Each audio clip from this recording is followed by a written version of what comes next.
Let the Amrita pour, let the Vani open up, manifest in all of us.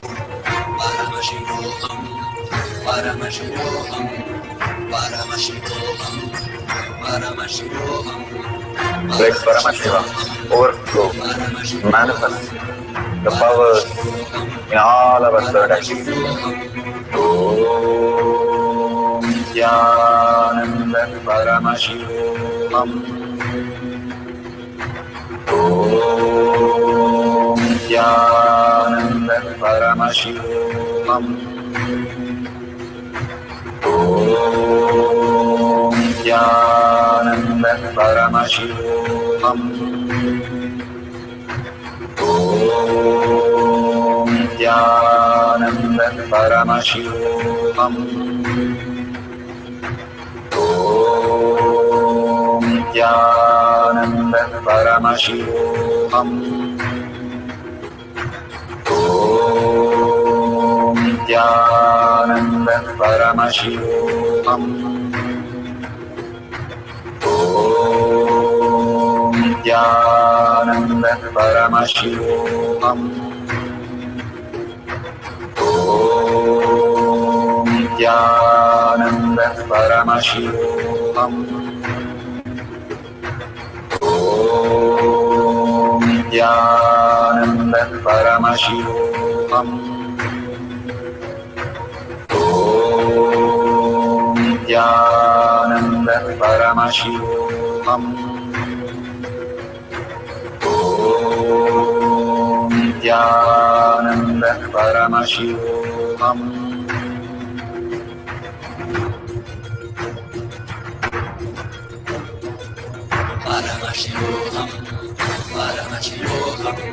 Let Paramashiva's third eye manifest in all our third eyes.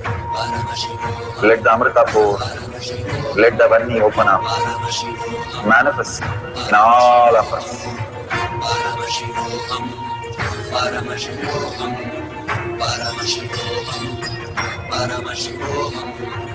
Let Paramashiva overflow, manifest the powers in all our third eyes. Om Nithyananda Paramashivoham. Om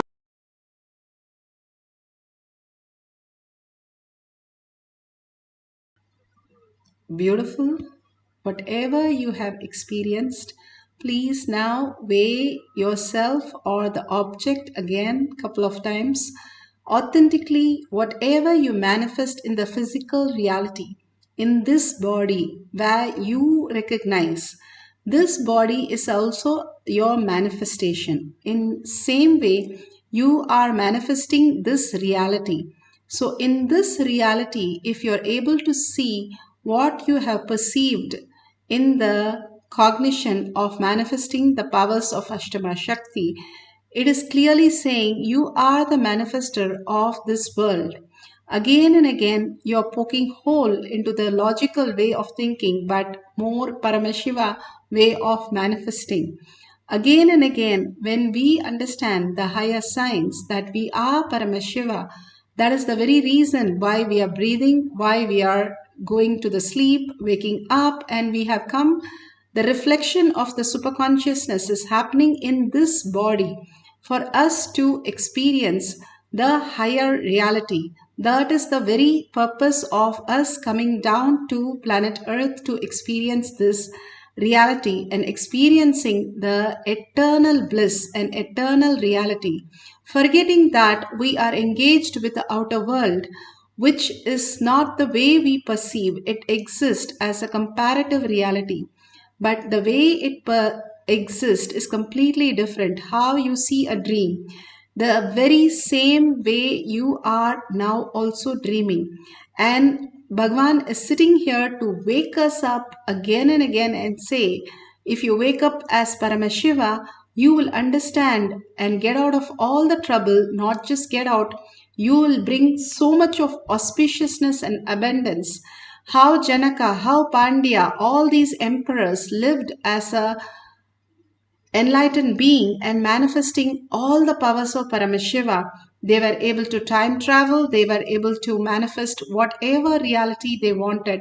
And in such a humble and beautiful space, beautifully, that the very great science says how Janaka, he simply got enlightened even before he got down from the horse.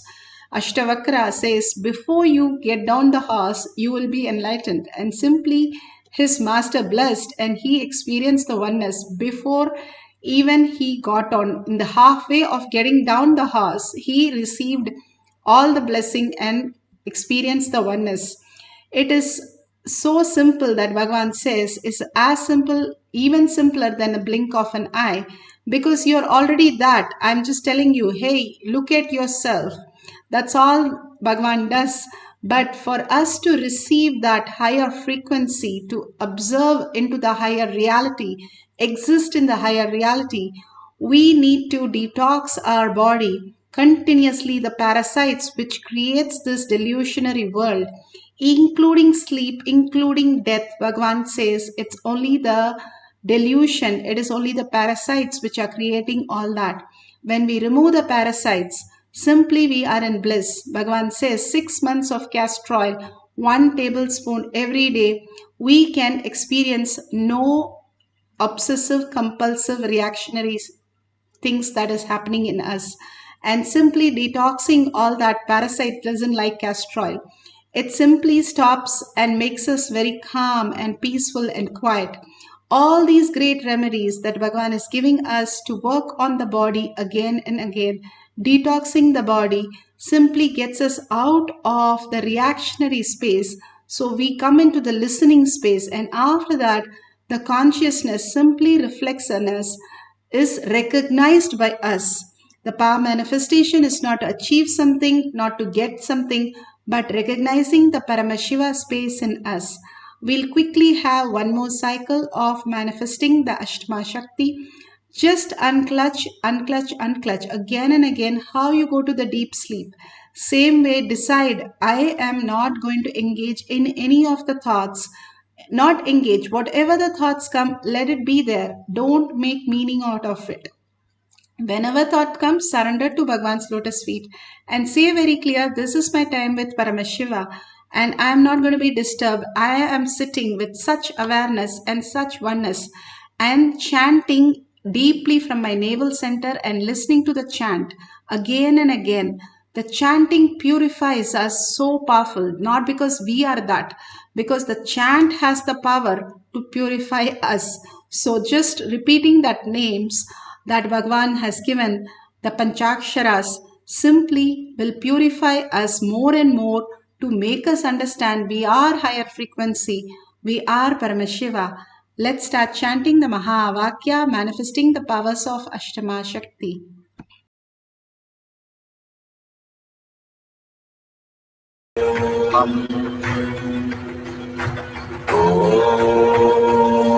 Nithyananda Paramashivoham. Om Nithyananda Paramashivoham. Om Nithyananda Paramashivoham.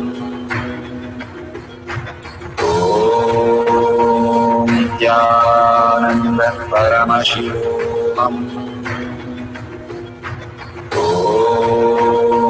Nithyananda Paramashivoham. Om Nithyananda Paramashivoham. Om Nithyananda Paramashivoham.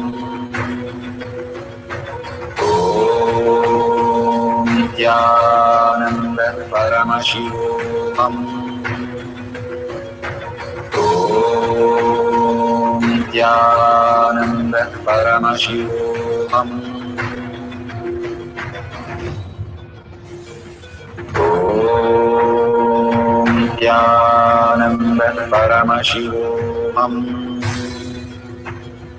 Om Nithyananda Paramashivoham.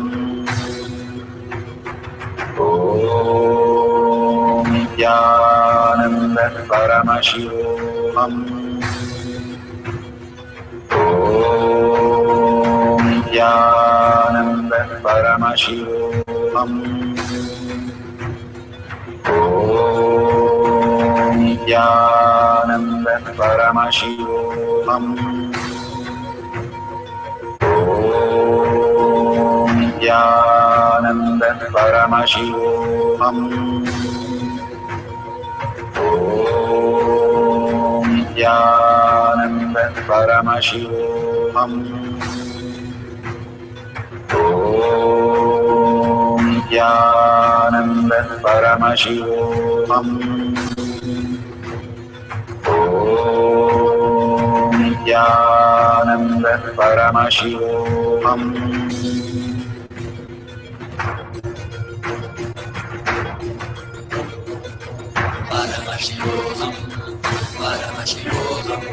Let Paramashiva's third eye manifest in all our third eyes. Let the Amrita pour, let the Om Nithyananda Paramashivoham. Om Nithyananda Paramashivoham. Om Nithyananda Paramashivoham. Om Nithyananda Paramashivoham. Om Nithyananda Paramashivoham. Om Nithyananda Paramashivoham. Om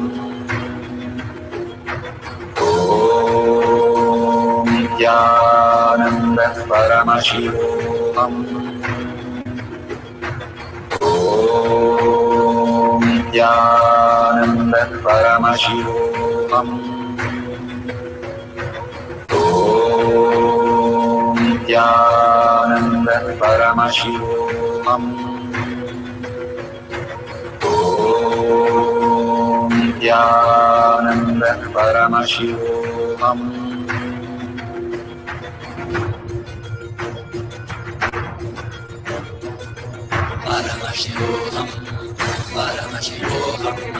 Let Paramashiva's third eye manifest in all our third eyes. Let the Amrita pour, let the Varni open up, manifest in all of us.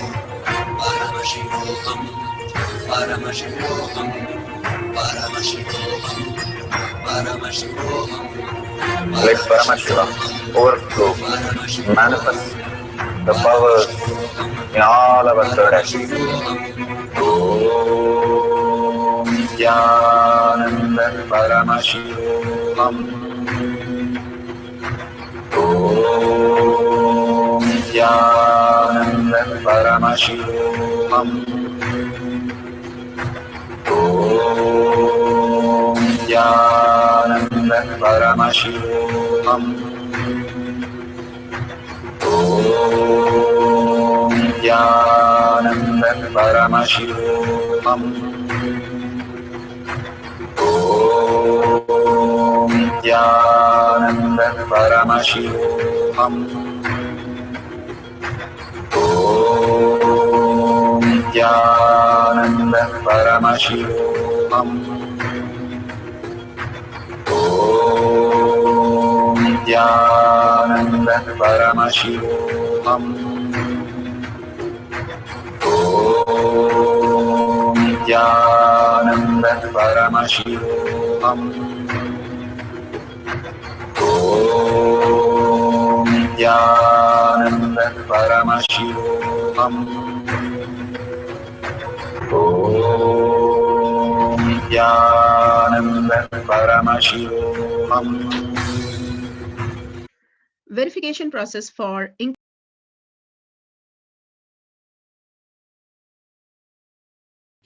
Beautiful. You can verify the details and post it in tinyurl.com/powermanifestation. Again, I'm reminding you so that all these posts remind you in physical reality how much of powerful cognition and how much of powers you are experiencing the oneness with Paramashiva. Again and again, in the physical reality, when you start enriching and causing, you simply understand in physical reality, I am Paramashiva. And when you go back, you see so many posts and so many sharings that you have done to you, friends and families, that you are Paramashiva, which is the most important part of manifestation. And so many of you contributing, thank you, all of you, whoever is contributing to Kailasa, you will be blessed and showered with all the abundance and auspiciousness. Bhagavan beautifully says, whenever we see Bhagavan and whatever we receive, simply even a unit of a currency we drop at his lotus feet, simply that will multiply into n times and come back as auspiciousness and abundance, showering us with all the blessings.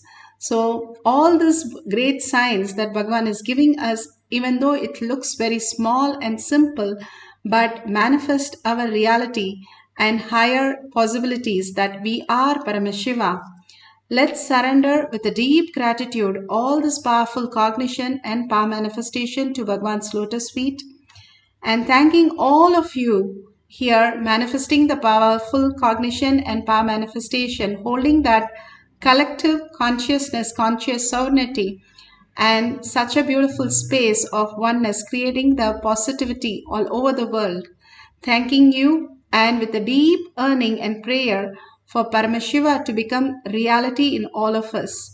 Let's thank Bhagavan, and with a deep gratitude, let's end the session with the Purna Mantra. Sit straight with your head, neck and spine in a straight line and chant the Purna Mantra. Om Purnamada Purnamidam Purna Purnamudashyate Purnasya Purnamataya Purnam Ivavashishyate. Om Shanti Shanti Shanti. Hari Om Tat Sat Sarvam Bhagavate Sri Nithyananda Paramashivam Paduka Arpanamastu. Om Nithyanandam.